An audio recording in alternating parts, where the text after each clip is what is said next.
To complete the zigzag gathering stitch, you're going to need one pattern piece with your seam allowance added on. This is the 8-inch one. And then you also need another piece that is twice as long as your regular piece, just like we did with our other gathering stitch. This is 16 inches long with the seam allowance added. We also need to make another adjustment to our stitches. We want to change it to a zigzag. So we're going to go to stitch number 10.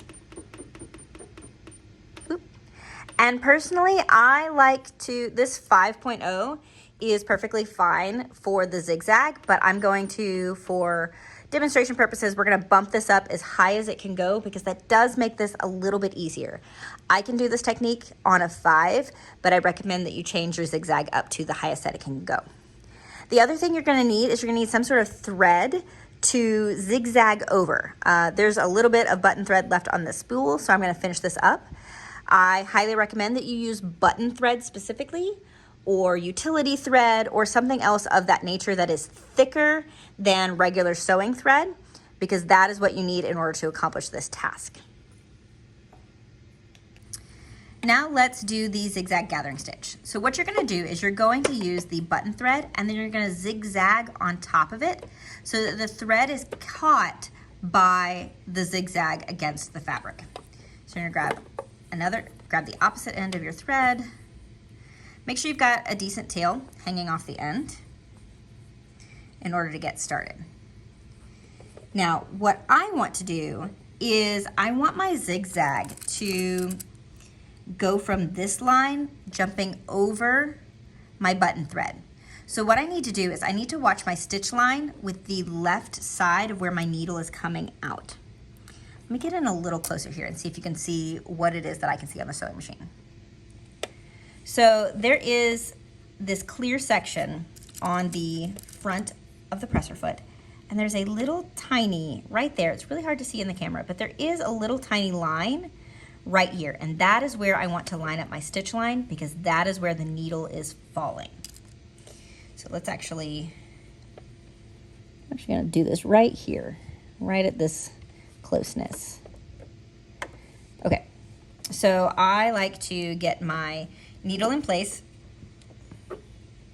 and then make sure that my button thread is nice and straight. The button thread is going to run down the middle of the presser foot, and it's really important. You don't want to pull on it as you go because then you'll lose your tail. And it's super important you don't accidentally catch the button thread with your needle. So go nice and slow.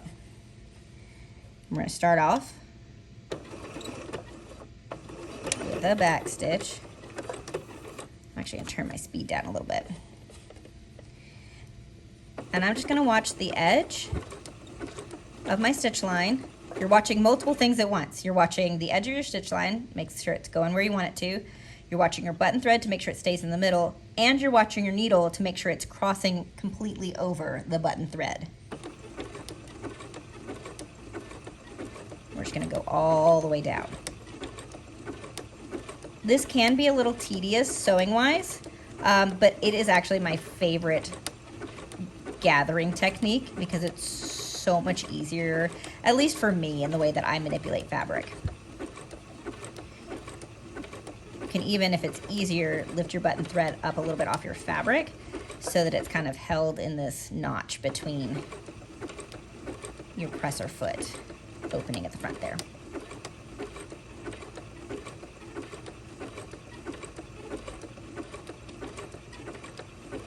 Now I got a good feel for it. I am going to bump my speed up just a little bit.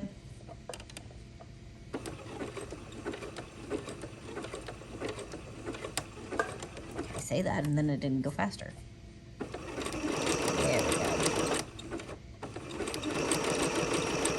Something that helps too is to make sure you have unspooled a fair amount of your button thread so you don't have to feel tension. As soon as you feel tension coming from the back side of your hand as you're holding it, unspool some more thread so you have a loose amount of thread that you're working with.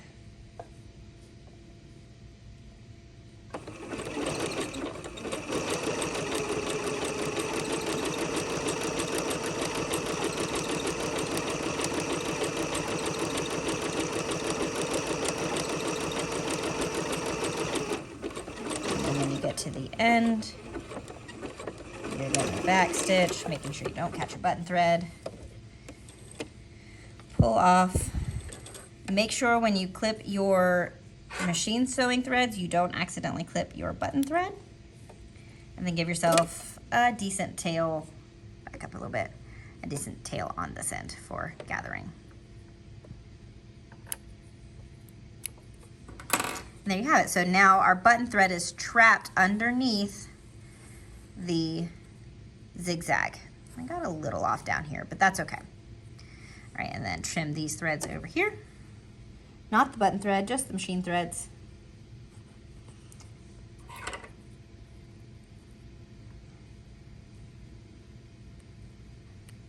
All right, and now we're ready to take it to our other piece to start gathering.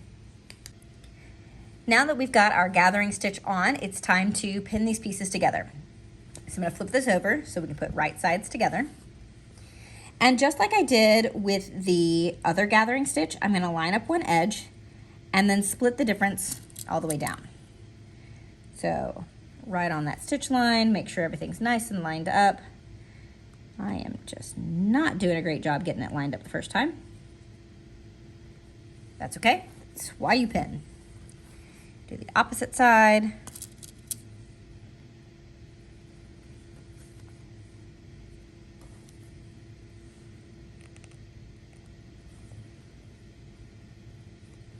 Just like this.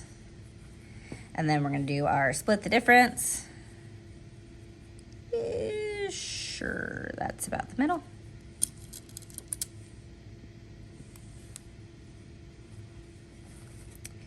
And split the difference. Just keep splitting the difference till you have about 9 pins for this sample. Oh, that has glue on it, gross. Wait, where'd you go? You need to go away.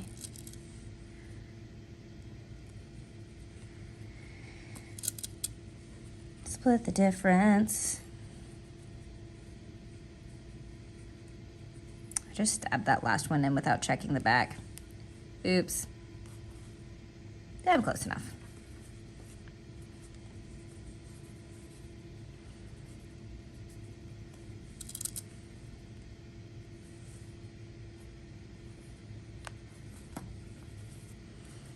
Let's see, are all of my ridges roughly the same height?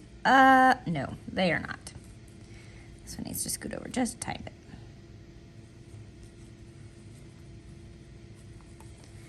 Yeah, that's better. That feels better.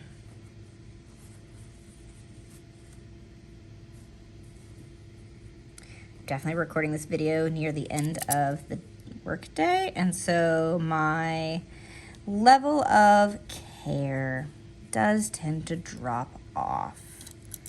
It's still gonna be good, but I may not take as much time with it as I might would if it was, say, morning. My last split.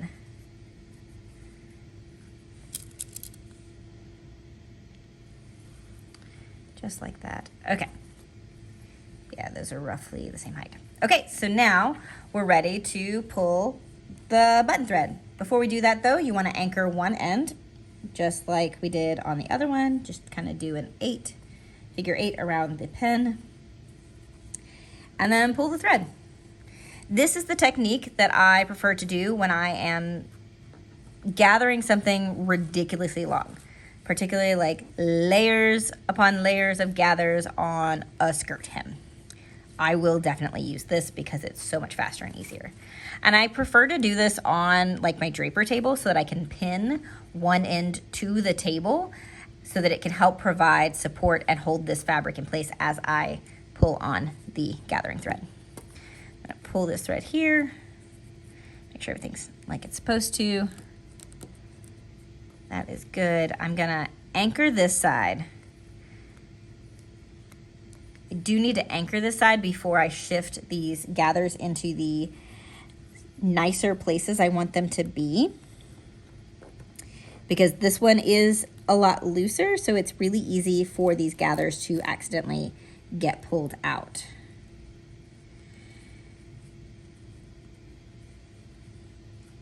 Okay.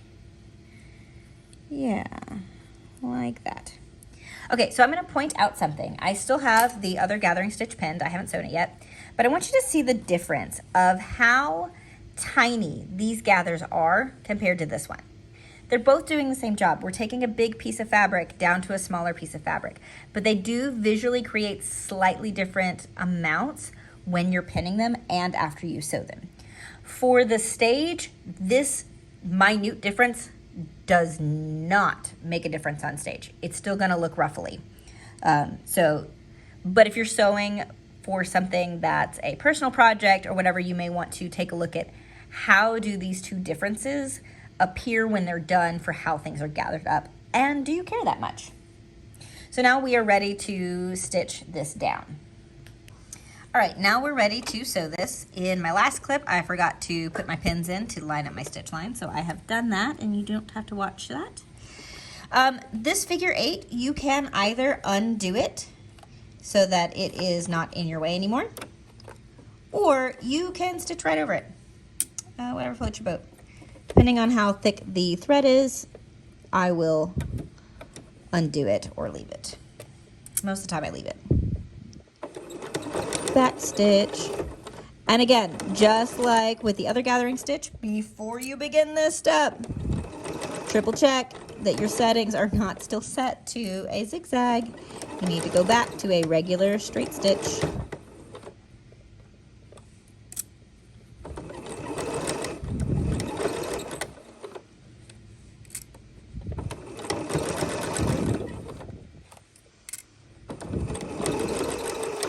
And I'm going to sew over it on this side. Take that off. Clip my threads. Okay, I can clip this thread right here. I do leave this gathering thread in. I just trim it down on the side. It's not worth it to try and pull it out. So now we're going to take all of our pins out and take a look at how this appears from the right side. Woo, way off the stitch line on this side. That's on me. I was not paying careful attention when I was pinning. But the goal is the gathering stitch. All right, that looks really nice. Let's go to our final step of pressing it. Just like the other gathering stitch that we did, we are going to press all of the seam allowance towards the shorter side of the fabric. And we're just gonna catch the seam allowance through the stitch line. You don't want to crush any of the gathers. Press from the wrong side first, and then again from the right side. Just like that, and you're done.